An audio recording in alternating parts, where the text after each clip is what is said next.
Supreme Court gives green signal to EWS reservation. The 5-judge bench gave this verdict by a 3:2 majority. EWS reservation was provisioned under 103rd Constitutional Amendment. 22nd Law Commission constituted. Ritu Raj Avasthi appointed as the Commission's chairman. First Law Commission was constituted in 1955. River discovered under Antarctica's ice. The discovered river's length is more than Britain's Thames River. Scientists have revealed this fact. Hull module for evaluation of sonar systems launched. It is used to locate the target. It has been built by Larsen and Toubro Shipbuilding. And the sky turned red due to the lunar eclipse. The phenomenon of blood moon witnessed in many countries of the world. Next beaver blood moon to be witnessed in 2025.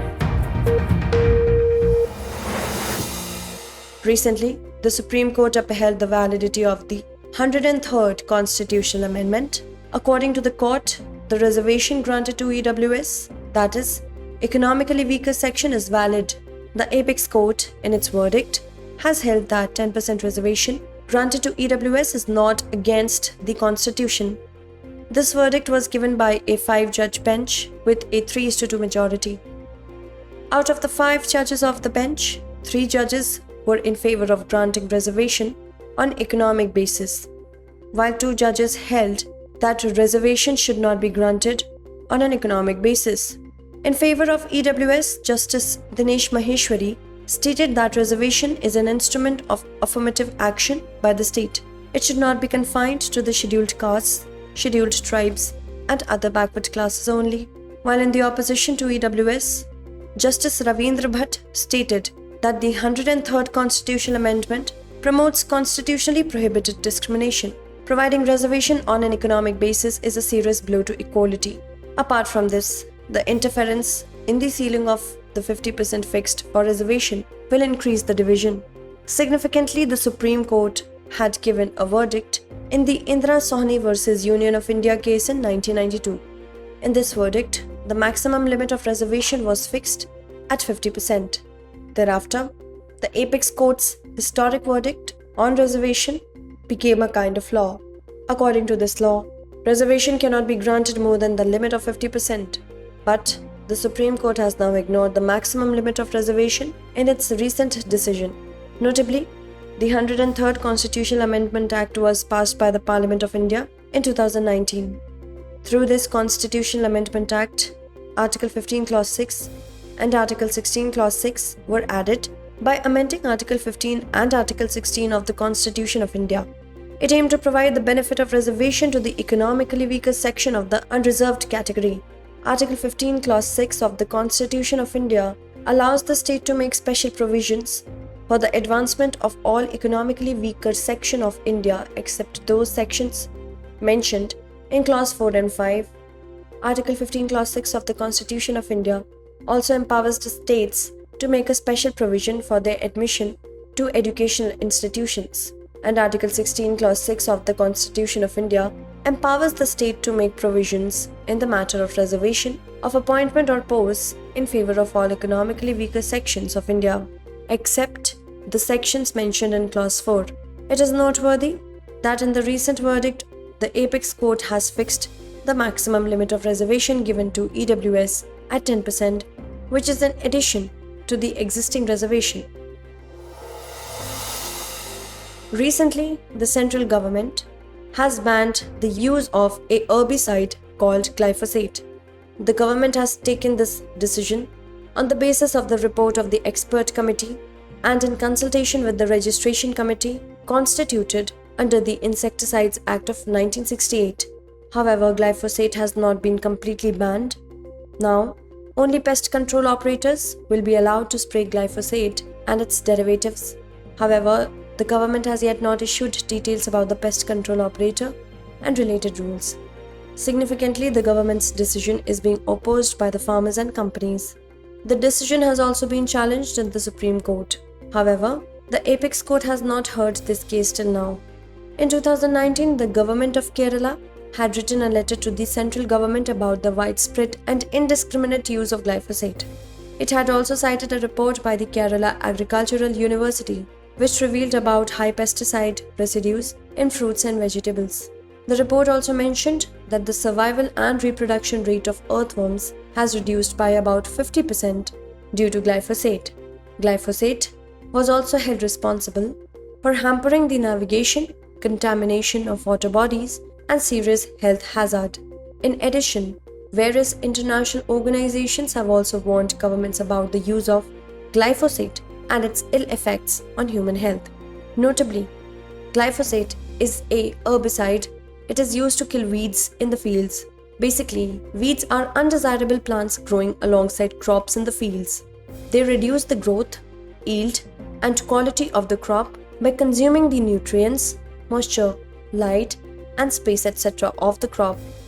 According to the Pesticide Action Network report, about 35 brands of glyphosate are available in India. Furthermore, the Government of India has allowed the use of glyphosate only in tea crop and non-crop areas. Significantly, Assam, West Bengal, Tamil Nadu, and Kerala are the major tea plantation states of India, but government data has revealed that its consumption is higher in states that do not grow tea. According to the data, Uttar Pradesh saw the highest consumption of indigenous glyphosate in India in 2020-21. It is followed by Gujarat, Jammu and Kashmir, and Tamil Nadu. Recently, the central government constituted the 22nd Law Commission of India. Former Chief Justice of Karnataka High Court Sri Rituraj Awasthi has been appointed as the chairman of the commission.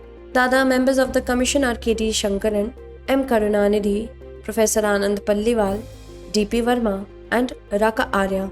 Actually, the term of the 21st Law Commission headed by Justice B.S. Chauhan ended on 31st August 2018.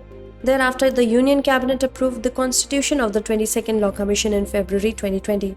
However, the 22nd Law Commission was constituted after about 2.5 years due to the outbreak of the COVID-19 pandemic.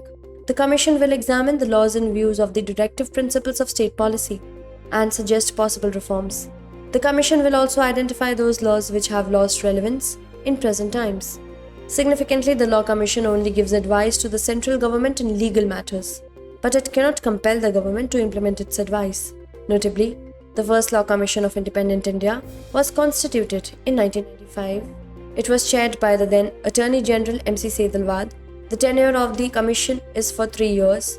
It is a non-statutory body, constituted by a notification of the Government of India. Till now, 22 law commissions have been constituted since 1955. During the British period, the first Law Commission was established in 1834 under the Charter Act of 1833. Lord Macaulay was the chairman of the commission. He had recommended the codification of IPC, that is, Indian Penal Code, and CRPC, Code of Criminal Procedure. Recently, research was done about the rainbow formed in the sky. According to research, there will be an increase in the number of rainbows by the end of the century. Globally, the average rainbow days are expected to increase by about 5% by the end of 2100. With this, their places are also expected to change. According to researchers, the reason behind this is the climate change. This research has been led by researchers from the University of Hawaii in Mauna Loa. It was published in the journal Global Environmental Change. It states that about 21 to 34% of the region will lose rainbow days. At the same time, there is a possibility of an increase in rainbow days in 66 to 79% of areas. Areas where there will be fewer rainbow days, except for Central Africa, Madagascar, and Central South America, are projected to see a decrease in total rainfall by the end of the century. With reference to India, it states that India is among the countries where the number of rainbow and rainy days will increase.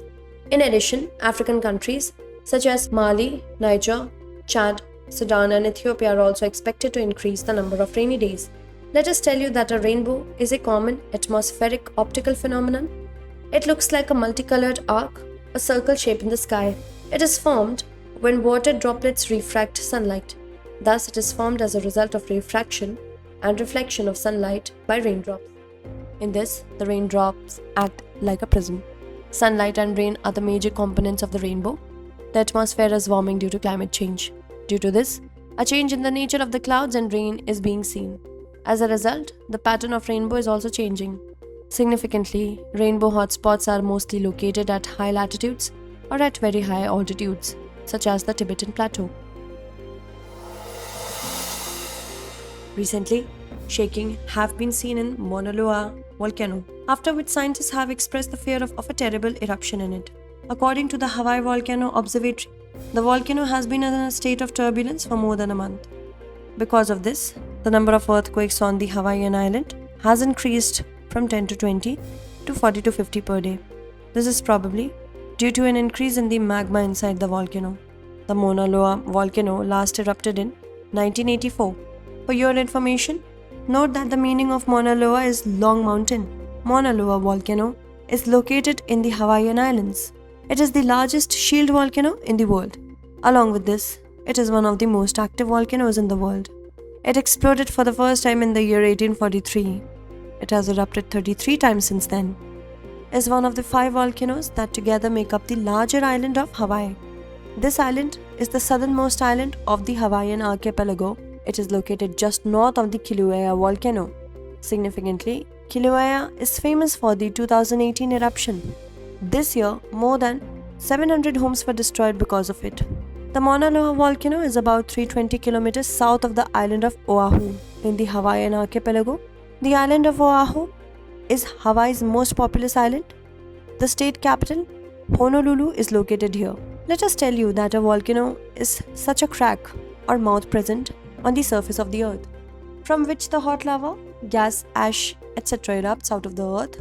It is related to the sudden movement arising from the endogenous force of the earth. Molten material inside the earth's surface is called magma.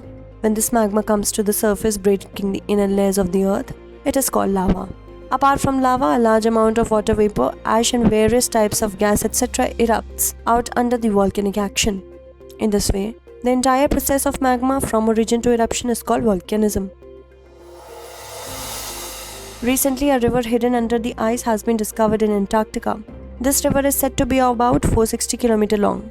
In this way, this river is longer than River Thames of Britain. It has been discovered with the help of radar mounted in an aircraft. Researchers, after conducting aerial survey for a long time, found that this river system discovered submerges in the Weddell Sea. According to the researchers, when the lakes were discovered under the Antarctic ice a few decades ago, it was assumed that they were isolated from each other, but now it is being speculated that there is a whole system of rivers in Antarctica, which are connected like a network. This flowing network means that there is slippery condition under the ice sheet. Researchers have expressed concerns about this. According to them, when the system melts, the world sea level can rise up to 14.1 feet. However, there is no information about how it will react in the system when the earth is heated. It is of course that this river can increase the rate of melting of ice sheet. In this way, this research can prove useful for the future. With this, scientists can try to understand how quickly Antarctica may lose its ice in the future due to climate change. For your information, let us tell you that Antarctica is the 5th largest continent in the world. It is also called the uninhabited continent because it lacks permanent habitat due to being covered with snow throughout the year. Along with this, the possibilities of life are negligible for humans due to strong icy winds and snow rain here. For this reason, it is also called the White Continent. Its Mount Erebus peak is an active volcanic peak. At the same time, in the coastal parts of the Ellsworth mountain range, the highest peak Vinson Massif of Antarctica is located. Here, the Palmar Peninsula remains snow-free for some time in the year. This is the reason that vegetation like mosses and lichens grow here. Significantly, the glaciers of Antarctica contain 90% of Earth's ice reserves. It contains 70% of Earth's fresh water. Recently, researchers have discovered a new species of estuarine crab. It has been discovered in the mangroves of Parangipettai, Tamil Nadu. This discovery has been published in the latest issue of Zoological Studies. The newly discovered species of estuarine crab has been named Pseudohelis Annamalai in honor of Annamalai University's 100 years of service in education and research. Only 2 species, that is Pseudohelis subquadrate and Pseudohelis latrielli, have been recorded within this genus so far. Significantly, it is the first record of this genus which has been collected from high intertidal regions. According to the researchers, Pseudoheres anomali is dark purple and dark brown in color. They have light brown shelipeds. They also have irregular light brown, yellowish brown or white spots on their back cover. The species is small in size. Its maximum width is up to 20 mm. Notably, the crab is an animal of the Arthropoda phylum. Its body is rounded and flattened. It is found in all the seas of the world. Crabs often live on the lower surface of the water. Apart from water, they also live on land. Their existence is believed to date from the Jurassic period. Parangipatai is located at the mouth of the Vella River. It falls in the Cuddalore district of Tamil Nadu. Pichavaram mangroves are also located in Cuddalore district. It is the second largest mangrove forest in the world. It is home to many aquatic bird species like snipes, cormorants, egrets, storks, herons, spoonbills, and pelicans. Recently, Indian scientists have deployed nanoparticles named Cordy-Gold. These scientists have also earned an international patent from Germany on Cordy-Gold. Scientists from 4 Indian institutions have contributed to this experiment. These include Bodoland University in Assam, Goa University, AVVM, Shri Pushpam College in Tamil Nadu, National Institute of High Security Animal Diseases in Madhya Pradesh. Medicines may soon have traces of ultramicroscopic gold. These traces will be for greater efficacy in the medicines. Scientists believe that Cordy-Gold nanoparticles can accelerate and ensure drug delivery in the human body, because when the drug particles are small, they enter the cells more quickly. Let us tell you that these particles have been obtained from the synthesis of extracts of Cordyceps militaris and gold salt. In this, Cordyceps militaris is a valuable parasitic fungus. It is classified as a mushroom in the Ascomycota group. It is also called a super mushroom. Cordyceps militaris fungus has been developed in the laboratory of the Technology Incubation Center of the Department of Biotechnology at Bodoland University. Whereas gold salts are ionic chemical compounds of golds, they are commonly used in medicine. Gold salt is previously used to treat rheumatoid arthritis and some other diseases. Gold salt is also used in the treatment of pemphigus vulgaris and bronchial asthma. Significantly, wild Cordyceps mushrooms are found in the eastern Himalayan region. Recently, Indian scientists have made a big breakthrough in the matter of CRISPR gene editing. Scientists have shown for the first time that the corresponding Cas9 enzyme can attach and cut targeted DNA at very low temperature. They have demonstrated this function quite efficiently at temperatures as low as 4 degrees Celsius. Earlier, most of the tests were usually done at 37 degrees Celsius. This research of Indian scientists has been published in the Nature journal. This research has now made it possible to perform gene editing in temperature-sensitive organisms and in plant or crop varieties. For your information, let us tell you that CRISPR-Cas9 is a genome editing tool or technology. It enables parts of the genome to be removed, added or replaced by DNA sequences. It is currently the simplest, most versatile, and most accurate method of genetic manipulation.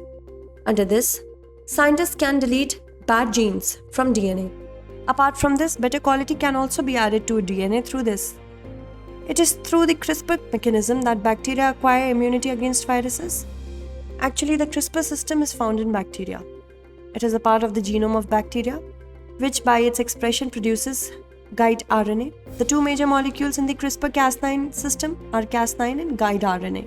It contains Cas9, an enzyme that acts as a molecular scissor. It can cut DNA at specific location in the genome. Through this, the fragments of DNA can be added or removed, whereas the job of guide RNA is to find and bind to a specific sequence of DNA. Guide RNA consists of an RNA base that is complementary to the targeted DNA sequence in the genome. Significantly, in the year 2020, Emmanuel Charpentier and Jennifer Doudna were awarded the Nobel Prize in Chemistry for their work on CRISPR-Cas9. Recently, DRDO, that is Defense Research and Development Organization, has launched hull module of Submersible Platform. This launch has been carried out from Naval Physical and Oceanographic Laboratory, Kochi. It is manufactured by MS L&T Shipbuilding, Chennai. Hull module has been developed for space, that is Submersible Platform for Acoustic Characterization and Evaluation facility.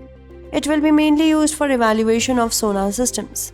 This will allow for quick deployment and easy recovery of scientific instruments, such as sensors and transducers.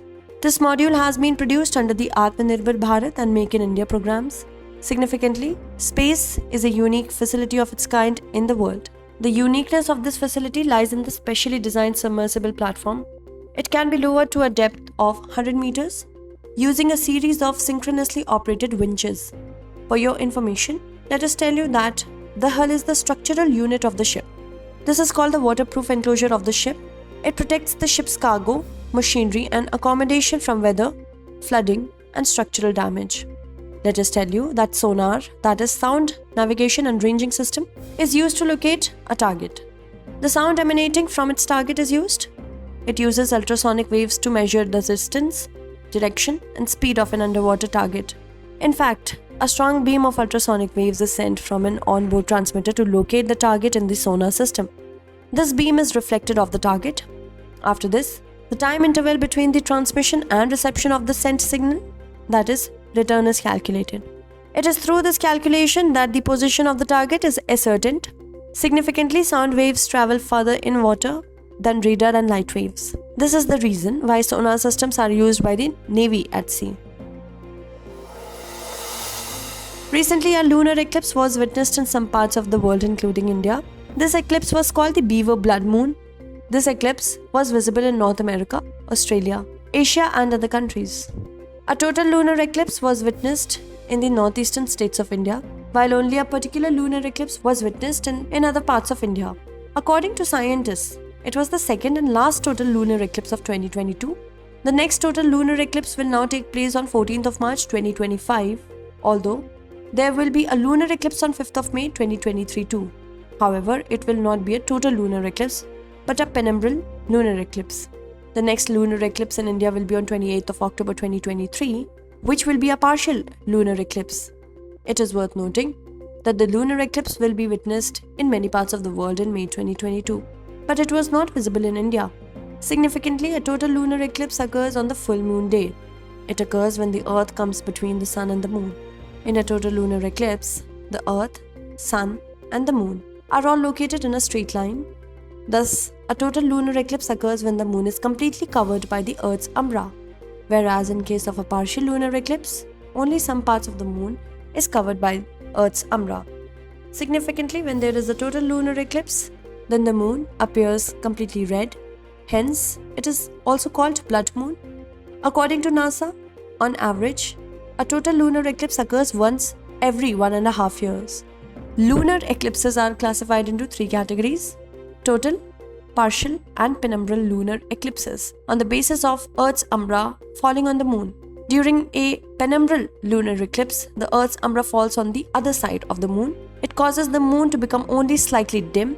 It is also called a shadow lunar eclipse. Recently, for the first time in the state of Nagaland, bird counting has been started. For this, a 4-day documentation program was organized.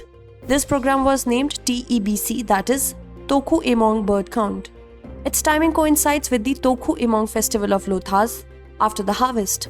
The event was organized in collaboration with the Wokha Forest Division, the Divisional Management Unit of Nagaland Forest Management Project, and Bird Count India. The Toku Emong Bird Count is the first such initiative in Nagaland to encourage the community to celebrate the festival with birds. Its aim is to spread awareness about the bird diversity of Nagaland. Along with this, its purpose is also to draw attention to the threatened habitats for birds. Under this program, at least 15 minutes of time is to be given for bird watching from anywhere in Nagaland on any of the scheduled days or on all the days. With this, people can count those birds. After this, people can upload their created bird list on the portal called eBird. For your information, let us tell you that Toku Emong is a widely celebrated festival celebrated with pomp in Nagaland. In this, Toku means going from door to door to collect tokens and gifts in the form of natural resources and food, wherein Emong means to stay at the selected place at that time. It starts on 7th of November every year and lasts for 9 days. Through the festival, the people here relive the stories of their ancestors composed decades ago. During the festival, the devotees seek blessings from the gods of heaven and earth by making gracious offerings. The important attraction of the festival are community songs, dances, feasts, entertainment, etc. It is worth mentioning that the Woka district of Nagaland is famous for the festival Toku Imong. Woka district is known as ideal for religion, culture and entertainment. Apart from this, it is also famous for the protection of Amur falcons. Let us tell you that the Amur falcon or the falcon is the longest traveling raptor in the world. It begins its journey with the onset of winter. These hawks mainly migrate to India for breeding through southeastern Siberia and northern China. After this, these migratory birds go through the Indian Ocean region to South Africa.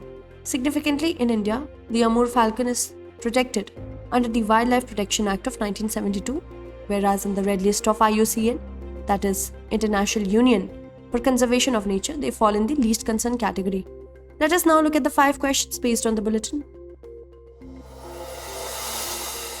Questions for this series are: first question is, the word glyphosate was in news recently is related to which of the following?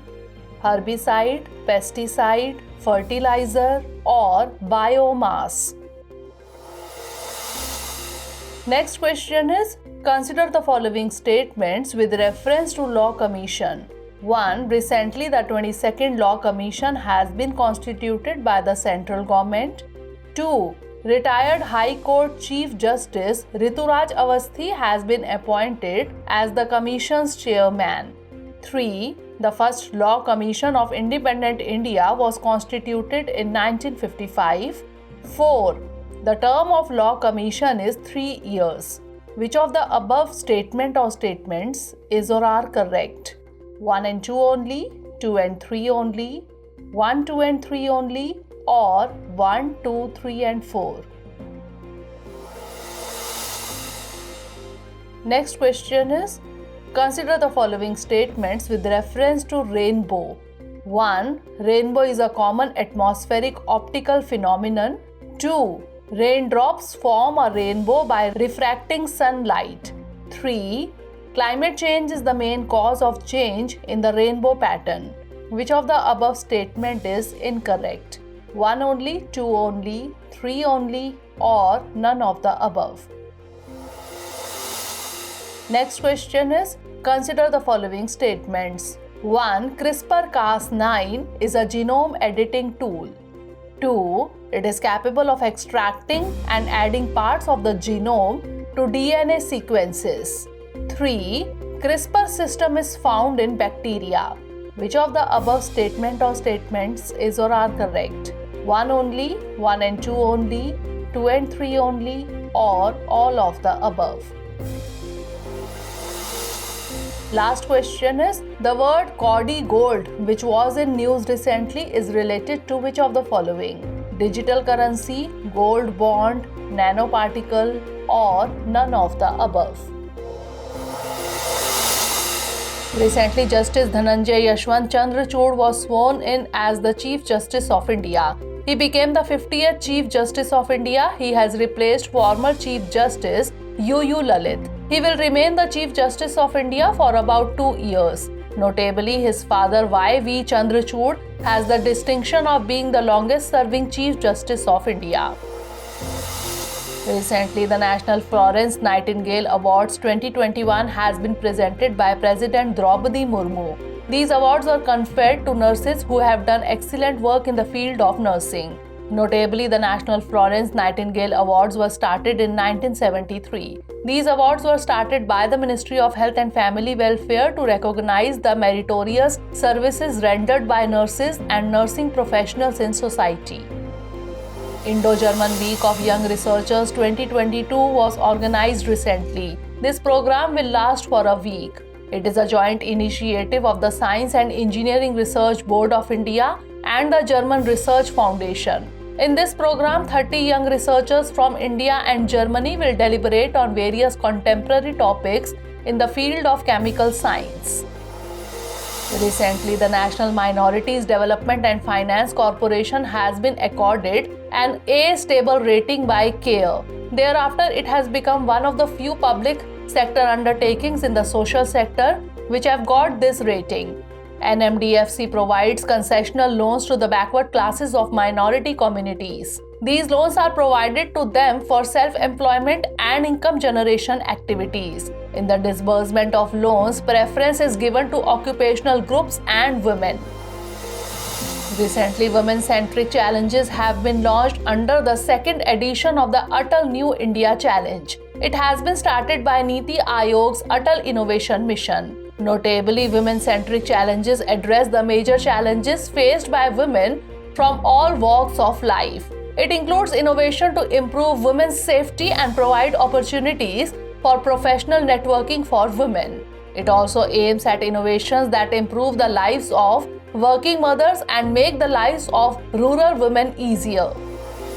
Recently, Finance Minister Nirmala Sitharaman approved India's first sovereign green bonds framework. This arrangement will further strengthen India's commitment to the nationally determined contribution targets adopted under the Paris Agreement. Notably, Green Bond is a financial instrument. It is issued for investment in environmentally sustainable and climate-suitable projects. Recently, Prime Minister Narendra Modi unveiled the logo and website of India's G20 presidency. The lotus flower is marked on the logo. The lotus has been depicted as a symbol of hope. Vasudhaiv Kutumbakam is also written on the logo, which gives the message of one earth, one family, one future. Significantly, India will assume the presidency of the G20 group on 1st December 2022. India will be the president of the G20 group for 1 year. Recently, the Ministry of Finance has launched the India Infrastructure Project Development Fund scheme. It aims to ensure necessary financial assistance for the expenditure incurred in the development of public-private partnership projects. The scheme will also assist in the development of quality PPP projects by providing necessary funding support to the project sponsoring authorities of the central and state governments. Recently, the Mother Tongue Survey of 576 Indian languages has been completed. It aims to document the linguistic characteristics of selected languages. Significantly, the Mother Language Survey project surveys the mother tongues of India. As per the data of the 2011 linguistic census, more than 19,500 languages or dialects are spoken in India as mother language. UN Secretary General Antonio Guterres has asked private corporations to stay away from greenwashing-like practices. He has also warned private corporations to improve their practices within a year. Actually, greenwashing is the process of providing false or misleading information. In greenwashing, an attempt is made by the company to tell the consumers that its products are environmentally friendly.